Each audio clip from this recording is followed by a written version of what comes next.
मत लगाया कैसे। नमस्कार, मैं हूं मनोज वर्मा और आप देख रहे हैं हमारा विशेष कार्यक्रम अटेंशन। मध्य प्रदेश में नगर सरकार के लिए सरगर्मी तेज हो गई है। बीजेपी और कांग्रेस को हर हाल में जीत चाहिए। कांग्रेस ने तो नगर निगमों के लिए अपने पत्ते खोल दिए हैं, लेकिन बीजेपी अब भी मंथन के दौर से गुजर रही है। दिग्गज नेताओं के फेर में पार्टी महापौर के लिए प्रत्याशी चयन नहीं कर पा रही है, तो कई बड़े शहरों में जिताई चेहरे खोजने में पसीने छूट रहे हैं, जिसके लिए विधायकों को टिकट देने पर विचार चल रहा है। लेकिन इस मामले में पार्टी की गाइडलाइन भी आड़े आ रही है। अब पार्टी के सामने दो चुनौतियां हैं, सबको खुश भी रखना है और ऐसे प्रत्याशी का चयन करना है जो जीत के आए। अब ऐसी स्थिति में पार्टी किस पर दाव लगाती है, ये बड़ा सवाल है। अटेंशन में आज हम इसी पर चर्चा करेंगे, लेकिन उसके पहले देखिए हमारी ये खास रिपोर्ट।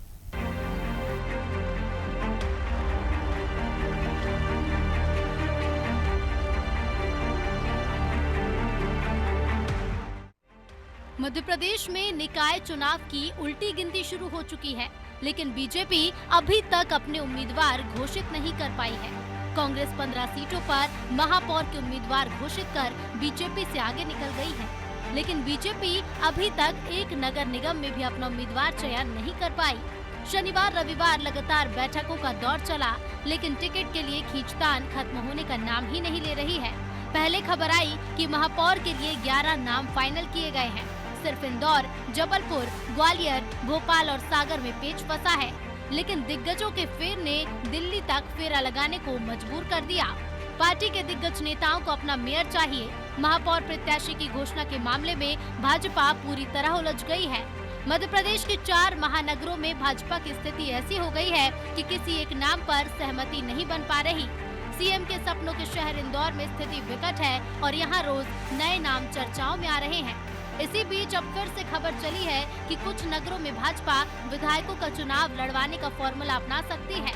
हालांकि पार्टी की गाइडलाइन के मुताबिक किसी विधायक को टिकट नहीं दिया जाएगा, लेकिन शायद इसमें कोई संशोधन हो जाए और इस उम्मीद में प्रदेश के नेता अब केंद्रीय नेतृत्व के भरोसे हैं और पार्टी के दिग्गज नेता भी टिकट फाइनल होने में पेच फंसा रहे हैं। यही कारण है कि दिल्ली तक फेरे लगाए जा रहे हैं। देखिए, कांग्रेस के जो टिकट हैं वो कोठी पर बैठ के कमलनाथ जी को बांटने हैं। उससे कोई उनका लोकतंत्र से कोई मतलब नहीं है। जिसके पास जितना माल है वो ले जाए, सीधी सी बात। लेकिन भारतीय जनता पार्टी को तो चुनाव लड़ना है, वार्ड में लड़ना है। स्थानीय निकाय के चुनाव में यदि हम स्थानीय लोगों की भागीदारी, नेताओं के अभिमत को सुनिश्चित नहीं करेंगे तो फिर स्थानीय निकाय के चुनाव थोड़े ना हुए। तो हमारे पास सभी जगह के फीडबैक आ गए हैं। स्थानीय नेता, जिले के नेता, प्रादेशिक नेता, सब लोगों से बातचीत करके और 18 तारीख तक चुनाव आयोग ने हमें समय दिया है। हम आपको बहुत अच्छे प्रत्याशी देंगे। यही अचंभा है कि जो पार्टी अपने आप को अनुशासित और विश्व की सबसे बड़ी पार्टी कहती है, वहां अब तक महापौर का प्रत्याशी तय नहीं हुआ है।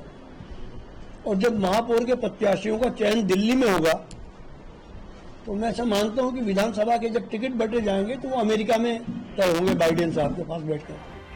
चुनाव के लिए नामजदगी 11 जून से पर्चे दाखिल होना शुरू हो गए, लेकिन अब तक सभी 16 नगर निगमों, 76 नगर पालिकाओं और 298 नगर परिषदों के मेयर से लेकर अध्यक्ष और पार्षदों के प्रत्याशी तय नहीं हो सके हैं। अनिश्चितता और अव्यवस्था का ऐसा दौर जो कभी कांग्रेस में होता था, अब भाजपा में सिर चढ़कर हो रहा है। ज्यादातर उल्टा पुल्टा हो रहा है, लेकिन ये माथापच्ची कब तक चलेगी और इस लंबे इंतजार के बाद किसके नाम पर मोहर लगेगी, इसका सबको बेसब्री से इंतजार है। ब्यूरो रिपोर्ट, अनादि टीवी।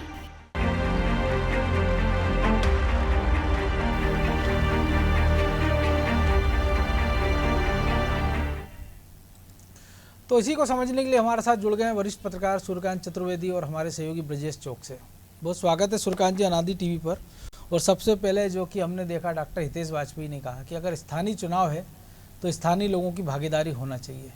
लेकिन एक पार्टी जो इतने बड़ी दुनिया की सबसे बड़ी पार्टी कहती है अपने आप को, मध्य प्रदेश में जड़ें मजबूत है, 17 साल उनकी सरकार रही है और 2 साल का ऐसा समय भी उनको मिला है कि अगर 2 साल पहले महापौर या नगर निगम के चुनाव हो गए होते तब तक शायद वो उम्मीदवार चुन चुके होते और उसका आधा कार्यकाल होने वाला था। लेकिन अगर वो भी ऐसा चेहरा नहीं खोज पा रही स्थानीय स्तर पर जिसको महापौर के रूप में दांव पे लगाया जा सके, तब तो फिर क्या कहेंगे, क्योंकि कांग्रेस ने तो बाजी मार ली है फिलहाल। निश्चित रूप से इस बार कांग्रेस ने अप्रत्याशित रूप से भाजपा पर बढ़त बना ली है, रणनीतिक रूप से और प्रत्याशी की घोषणाओं के रूप में। लेकिन आपको दो चीजों पर और गौर करना चाहिए। जी मध्य प्रदेश में जैसी नगरीय निकाय और पंचायत चुनाव की घोषणा हुई, उसके पहले से कार्यक्रम तय था पार्टी के राष्ट्रीय अध्यक्ष का। वो 3 दिवसीय दौरे पर, मध्य प्रदेश के दौरे पर आने वाले थे। बिल्कुल। तो मुझे JP लगता है कि जैसी चुनाव की घोषणा हुई और उसके बाद किसी भी राष्ट्रीय दल का जो सत्तारूढ़ दल हो और राष्ट्रीय राजनीति में जिसका अहम स्थान हो, अगर उसका प्रदेश राष्ट्रीय अध्यक्ष किसी प्रदेश में जाता है तो उस प्रदेश की सत्ता और संगठन दोनों उसकी दौरों को सफल बनाने में लग जाते हैं। तो मुझे लगता पूरा है होमवर्क कर लेते हैं, ताकि वो आएंगे तो क्या पूछेंगे और क्या प्रेजेंटेशन देना है। क्या प्रेजेंटेशन देना है, और खासतौर पर जब वो बूथ लेवल पर जाने वाले हों या कहीं दूसरे शहर में जाकर वहां पर कोई कार्यक्रम करने वाले हों कार्यकर्ताओं का, तो ऐसे में पूरा संगठन वहां लग जाता है। तो मुझे लगता है कि 3 दिन का दौरा वो था और उसके पहले 3-4 दिन पूरा का पूरा संगठन तो उनकी तैयारियों में लगा रहा। तो एक तो मुझे लगता है देरी की वजह यह है। दूसरी देरी की वजह जो मेरा मानना है कि जब भी जिस दल में जीत की संभावनाएं अधिक होती हैं और जो दल प्रदेश की सत्ता में होता है, उसमें प्रत्याशी बनने की होड़ अन्य दलों की अपेक्षा ज्यादा होती है। और अगर इस तरह की स्थिति होती है तो निश्चित रूप से उसमें दावेदार ज्यादा होते हैं और हर आदमी को लगता है कि अगर मुझे टिकट मिल गया तो हो सकता है मैं जीत जाऊं। तो इस तरह की स्थिति के चलते दावेदारों की संख्या बहुत अधिक अप्रत्याशित रूप से बढ़ जाती है। और इस पूरी चीज को अगर आपको देखना हो तो आप देखिए, मध्य प्रदेश का छोड़ दीजिए, अगर भोपाल की बात कर लें, इंदौर की बात कर लें, बड़े महानगरों की बात कर लें, तो महापौर से लेकर पार्षद पद के दावेदारों की संख्या बहुत अधिक भाजपा में बशर्ते कांग्रेस की तुलना में। अगर कांग्रेस भी सत्ता में होती तो निश्चित रूप से कांग्रेस में भी यही स्थिति बनती, मुझे लगता है।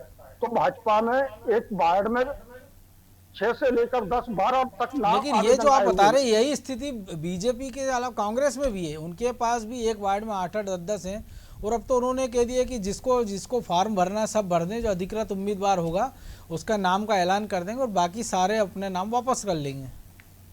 लेकिन क्योंकि ज्यादा समय नहीं है, ज्यादा समय नहीं है, ज्यादा नहीं है। नामांकन शुरू हो चुका है और खासतौर पर जैसे भोपाल की बात करें तो प्रथम चरण में यहाँ मतदान होना है। नामांकन की प्रक्रिया 11 तारीख से शुरू हो गई है। तो लेकिन इसके अलावा भाजपा की अपेक्षा कांग्रेस में दावेदारों की संख्या कम है। और कांग्रेस के दावेदारों की बात करें तो कांग्रेस के कई वार्ड ऐसे हैं जहाँ पर 2 से 4 मुश्किल 5 दावेदारी सामने आए। और अगर वो भाजपा की देखें तो भाजपा में दावेदारों की संख्या इससे कहीं अधिक है। एक चीज। दूसरा, भाजपा इस समय पूरा बदलाव की दौर से निकल रही है, चाहे संगठन का मामला हो या चाहे दूसरी पीढ़ी को आगे लाने का मामला हो। तो आपने देखा होगा जब बदलाव की बयार चलती है, कोई दल बदलाव करता है, अपनी पीढ़ी परिवर्तन का जो काम करता है, लेकिन बदलाव उस काम करने में। जी बोलिए, कंटिन्यू जी। तो ब्रजेश जी, बदलाव की बयार तो है, लेकिन बावजूद उसके अगर नाम ऐसे ढूंढे जा रहे हैं कि किसी के कोई 2 बार से पार्षद हारे हुए हैं या कोई किसी नेता की बहन की रिश्तेदार हो या कोई संवैधानिक पद पे पहले रह चुके हो, फिर आम कार्यकर्ता कहाँ जाएगा? क्योंकि आपने तो उसको जिला अध्यक्ष की दौड़ से बाहर कर दिया, आपने उसको मंडल अध्यक्ष की दौड़ से बाहर कर दिया, उसको विधायक का टिकट मिलना नहीं है, सांसद का वो सोच नहीं सकता है, पार्षद की से गई बीती स्थिति आपने उसकी कर दी है, फिर महापौर।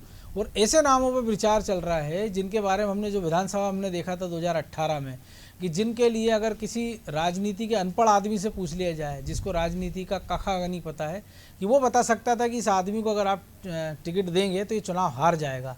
और अगर ऐसे नाम पर ऐसी पार्टी विचार कर रही है जो सबसे बड़ा संगठन कहती है खुद को, जो कहती है हमारे पास हर कार्यकर्ता के लिए काम है, हमें हर कार्यकर्ता की परख है, तब इसे क्या कहा जाए? सबसे बड़ा दिलचस्प यही सवाल है मनोज जी कि जो सबसे बड़ी पार्टी कहती है कि विश्व की सबसे बड़ी पार्टी है, उसके लिए पैनल में नाम बनाने के लिए नहीं मिल रहे हैं, 3, 4, 5 नाम नहीं मिल रहे हैं। तो आप ये सोचिए कि उसकी हालत क्या है। बिल्कुल। आप यदि इंदौर चले जाओ, आप चाहे भोपाल चले जाओ, चाहे ग्वालियर चले जाओ, वही गिने चुने नाम है। उसमें भी गिने चुने नाम में भी आप देखिए कि भोपाल से किसका नाम प्रबल दावेदारी में चल रहा है। एक महिला, ओबीसी की महिला आपके पास, कृष्णा गौर को आप प्रबल दावेदार मान रहे हो। इसके अलावा आपके पास ऐसा नेतृत्व नहीं है महिलाओं को जिनको आप 33% आरक्षण दे रहे हो पार्टी में। आपके पास एक ऐसा चेहरा नहीं है, आप उसको ऐसा नेतृत्व नहीं दिया आपने, चाहे वो जिले में हो, चाहे वो महिला मोर्चा में हो। तो आपको देखिए कि आपको तलाश करना पड़ रहा है, मतलब चेहरे ढूंढना पड़ रहा है कि कोई समाज से मिल और जाए वो भी मुझे, तब किसी कि वर्ग जब राज्य सरकार और केंद्र सरकार का फोकस महिलाओं पर, कि महिला। प्रधानमंत्री उज्ज्वला गैस कनेक्शन बांट रहे हैं कि महिलाओं को दिक्कतें ना हो, मुख्यमंत्री लाडली लक्ष्मी योजना चला रहे हैं, कन्यादान योजना चला रहे हैं, ताकि महिलाओं को आत्मसम्मान के साथ जीने का अधिकार मिले, समाज की मुख्य धारा में आए वो। बिल्कुल ये परिस्थितियां हैं। तो आप ये देखिए, ये हालात सिर्फ बीजेपी के नहीं है, आप कांग्रेस में देख लीजिए।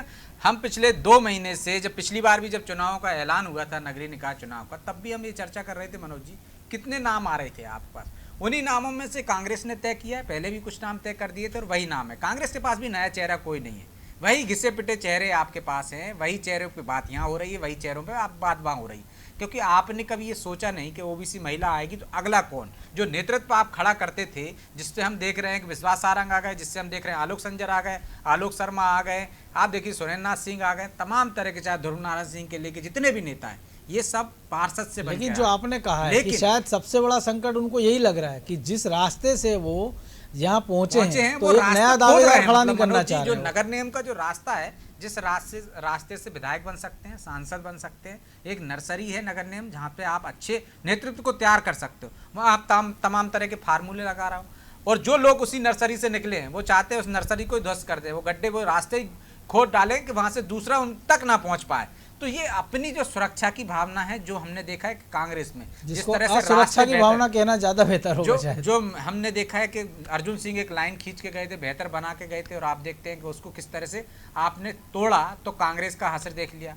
भाई मुझे लगता है बीजेपी में होने लगा है, बीजेपी में जो नेता आगे निकल गए हैं वो नहीं चाहते कि उनकी बराबरी पे कोई खड़ा हो, उनके लिए कोई संकट ना बन जाए, ऐसा नेतृत्व ना आ जाए, ऐसा युवाओं को मौका ना मिल जाए, पार्षदों को, कि जो आगे जाकर बेहतर काम कर सकें और आगे जाकर वो भी विधायक के दावेदार हो जाए। निश्चित तौर पर जो अच्छा पार्षद निकलेगा मनोज जी, वो पार्षद से आगे विधायक ही बनेगा, विधायक के बाद सांसद की सोचेगा वो। तो ये जो डर है, जो यहाँ के जो स्थानीय विधायक हैं, चाहे वो हम यहाँ की बात करें, चाहे इंदौर की बात किसी भी करें, शहर की बात चाहे करें, ग्वालियर की बात करें, वो कहीं ना कहीं वो टांग खींचते हैं, नए नेतृत्व को उभरने नहीं देते हैं। इस वजह से ये परिस्थितियां होती हैं कि अब टिकट देने के लाले पड़ रहे हैं, आपको ढूंढा जा रहा है। आप बात कर रहे हैं कोई हारा हुआ है, कोई समाज से है, कोई किसी और वर्ग से ला रहे हैं। तो ये जो आप बोले सामाजिक वर्गों से और इस चुनाव में एक दिलचस्प चीज भी देखने को मिल रही है। अब ये कहा जा रहा है कि आरएसएस की पसंद है, ये भाजपा की पसंद है और ये प्रशासन की पसंद है। ये सबसे बड़ा सवाल है मनोज जी, कि वो प्रशासन की पसंद की यदि आप बात कर रहे हो तो आप अफसरों पे कितना भरोसा कर रहे हो। वही दिग्विजय सिंह से 2003 में जो अफसरों पे भरोसा किए थे और एक के बाद एक दावे करते थे कि आपकी सरकार बन रही है, वही इंटेलिजेंस डिपार्टमेंट, अधिकारी कोई नहीं बदलता, ढर्रा वही है मनोज जी। बिल्कुल, ऊपर के चेहरे बदल गए होंगे लेकिन दूसरे भी बैठे होंगे तो उसी ढर्रे पे काम कर रहे होंगे। तो यदि सरकार और खासकर बीजेपी, जो जनता के बीच में रहने वाली पार्टी होने का दावा करती है, जो फीडबैक नीचे से लेने की बात करती है, और जिसके मुख्यमंत्री खुद जनता के बीच में जाकर मनोज जी फीडबैक लेते हैं, उनको किसी प्रशासन पर भरोसा तो नहीं करना चाहिए। भले ही संगठन में और सरकार में हो सकता है दूरियां हो, लेकिन आप अपने अपने स्तर से फीडबैक लीजिए। आपको अपने पार्टी के कार्यकर्ताओं, अपने लोगों पे भरोसा करना पड़ेगा, जिन पर भरोसा आप करते हुआ है। आप क्रॉस चेक करने के लिए संगठन प्रशासन तंत्र का सहारा ले सकते हो कि दोनों में बेहतर कौन है, लेकिन आप यदि प्रशासन तंत्र पर ये छोड़ते हो मनोज जी कि आप ही तय करके बता दीजिए कि कौन उम्मीदवार को बना दिया है जो बेहतर तरीके से होगा, तो निश्चित तौर पर प्रशासन तंत्र तो जाएगा कि नेता उसकी कठपुतली हो। तो महापौर कठपुतली चाहिए आपको, या वर्किंग वाला चाहिए जो काम कर सके, आगे जा सके, और वो आपकी पार्टी में सूर्यकांत जी, ये जो एक बड़ा सवाल है ब्रजेश जी ने कहा कि आपको महापौर कैसा चाहिए, कि वो जनता के विकास करने वाला चाहिए या किसी एक नेता के क्षेत्र में विकास करने वाला चाहिए, कि उसकी पसंद से अगर वो चुना गया है तो 2023 की तैयारियों के लिए उसी के क्षेत्र में कामकाज करे, और एक ऐसी पार्टी जिसने नए नए जो सेकंड लाइन की लीडरशिप जिसने आगे लाई है, तो क्या उसके नेता इतने डरे हुए हैं कि वो एक महापौर के लिए भी डर रहे हैं कि वो अपने पसंद का आदमी चाहिए? क्योंकि हमने देखा अगर आप में योग्यता है तो फिर सेकंड लाइन की लीडरशिप में कितने ही दावेदार क्यों हों। शिवराज जी सबसे बड़ा उदाहरण है, उनके समकक्ष के जितने नेता देखिए, हर साल उनके बारे में चर्चा होती है कि अब ये नए मुख्यमंत्री होंगे, अब ये नए मुख्यमंत्री होंगे, अब ये नए मुख्यमंत्री होंगे, लेकिन वो नए मुख्यमंत्रियों की वेटिंग लिस्ट लंबी होती जा रही है। निश्चित रूप से मनोज जी, पहले तो मैं ब्रजेश जी की बात से सहमत हूँ कि भाजपा हो, कांग्रेस हो, सब में जिस रास्ते से नेता आगे बढ़े हैं, उस रास्ते को पिछले कई सालों में अगर आप देखें तो कांग्रेस और भाजपा दोनों दलों के नेताओं ने उस रास्ते को बंद करने का प्रयास किया है, और उसी परिस्थिति बस आज यह हालत बनी है कि दोनों दलों के नेताओं को अपने पुराने नेताओं पर ही दांव खेलना पड़ रहा है। इस बात में निश्चित रूप से कोई शक शुबह नहीं होना चाहिए अब रही बात कांग्रेस की, जो बात आप कर रहे थे, तो कांग्रेस ने इसलिए अपने प्रत्याशियों की घोषणा कर दी है कि कांग्रेस में वर्तमान में अगर देखा जाए तो प्रदेश में दो बड़े चेहरे हैं, एक कमलनाथ जी और दिग्विजय सिंह। दोनों नेता मिलकर तय करते हैं तो वो निर्णय कर लिया जाता है और उसे सम्मान मान लिया जाता है, क्योंकि वो नेता उनके कक्ष ना है और ना वो उस स्थिति में है कि वो कोई अपना निर्णय मनवा सके। इसके अगर हटकर देखें, लेकिन भाजपा कभी कभी की तुलना अपवाद की होता है। जाए, आप देखिए रतलाम की अगर बात करें तो कांतिलाल भूरिया, विक्रांत भूरिया कारण होल्ड पर, वरना कमलनाथ जैसा नेता जिसने दिग्विजय सिंह के केवल खाते में 2 सीटें दी हैं महापौर की 16 में से, और वो 13 लोग अपने पसंद के बिठा सकता है, तो 14वां भी कर सकते थे। यानी गुंजाइश उनने भी छोड़ रखी है। मैसेज देने की बात है कि देखिए मैं अकेला नहीं चल रहा हूँ, सबकी सुन रहा हूँ, सबको साथ लेके चल रहा हूँ। निश्चित रूप से। और उसमें भी जो पैंच वो है कि पिता और पुत्र दोनों के ये भी हो सकता है ना सुल्तान जी, कि पिता पुत्र दोनों को साधना चाहते हो कि एक को मिल जाएगा, दूसरे को दूसरा समझा लेगा, है तो घर की बात ना, इसलिए होल्ड पे डाल दिया। जो कहावत है कान पकड़ने की, कान इधर से पकड़ो या उधर से पकड़ो। इसके उलट भाजपा में कम से कम आधा दर्जन बड़े नेता हैं इस समय। चाहे आप भाजपा प्रदेश अध्यक्ष वी शर्मा की बात ले लें, मुख्यमंत्री शिवराज सिंह चौहान को देख लें, नरेंद्र सिंह तोमर को देख लें, फिर उसके बाद अब श्रीमंत हैं, फिर उसके अलावा और कई नेता हैं। तो जो सारे के सारे नेता चाहते हैं कि उनके इलाके में अगर महापौर बनना है किसी नगर निगम में तो वो उनका आदमी बने, क्योंकि अगर उनका आदमी बढ़ेगा तो इनका प्रभाव बढ़ेगा और वो इनकी बात मानेगा। तो सबसे ज्यादा जो खींचतान महापौर पद को लेकर मची हुई है उसके पीछे की वजह यही है। लेकिन इसके उलट अगर हम ये पूछें कि अगर जो भी महापौर उनके इलाके में बन जाएगा, मान लीजिए ग्वालियर में या मुरैना में, तो क्या वो इतना बड़ा कोई नेता है जो अगर ये कहे कि मैं सिंधिया की नहीं सुनूंगा ग्वालियर में, या मुरैना में नरेंद्र सिंह तोमर की नहीं सुनूंगा, या मैं वी शर्मा की नहीं सुनूंगा? जाहिर सी बात है जो भी बनेगा सबकी सुनेगा। और वी शर्मा खुद सबसे बड़ा उदाहरण है कि जिनको 2018 में भोपाल के विधायक टिकट लेने नहीं देते हैं, गोविंदपुरा से सारे इकट्ठे हो जाते हैं और 2023 में वो उन्हीं के दर पे खड़े होंगे कि हमको टिकट दे दीजिए, और उनको पार्टी खजुराहो भेजती है, पार्टी उनको चुनाव जिता देती है, प्रदेश अध्यक्ष बना देती है। तो अगर नेता के बनाना होंगे तो संगठन सरकार चाह रहे हैं तो जिसको बचाएंगे बना देंगे।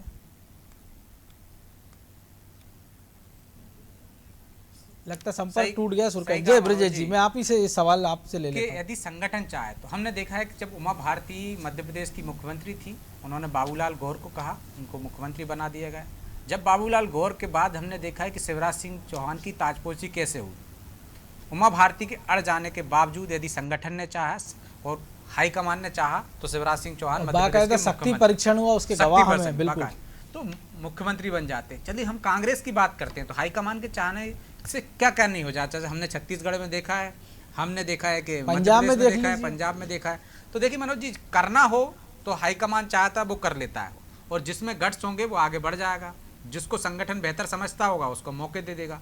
तो निश्चित तौर पर यदि कहीं अड़ंगे हैं तो वो अड़ंगे हैं इस वजह से मनोज जी के आपसी नेताओं को, जो बड़े नेता हैं, दिग्गज नेता, संगठन चाहे तो कर ले, लेकिन यदि आप भोपाल की बात करो तो विधायकों की कोई नहीं चलने वाली है। यदि वहाँ चल रही है तो सिर्फ ये कि चेहरा ढूंढा जा रहा है, ऐसा चेहरा ढूंढा जा रहा है कि जो जाना पहचाना हो।